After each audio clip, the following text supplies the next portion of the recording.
曾经在12号线南京西路站的附近上班，也就张园附近，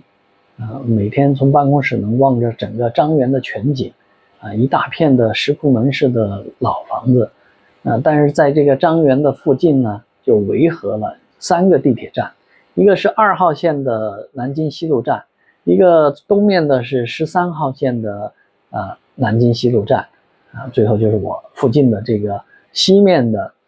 12号线的南京西路站。这3个站以前都不是能够同站换乘的，都要出来走到地面上来换乘。说起来还是蛮绕的，尤其是如果要从我这边12号线的南京西路站到13号线的南京西路站，要穿过威海路了基本上这个路程也是蛮长的感觉根本不是一站。但是好消息来了，终于经过这么多年漫长等待，张园的地下空间开始悄然动工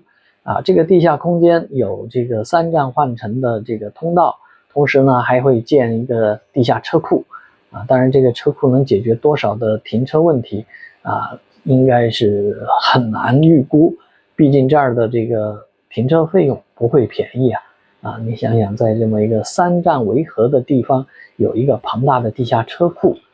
这个事情也是蛮梦幻的一件事情。不管怎么说，我们希望这个工程能够尽快的完工造福周边的这个通勤族、上班族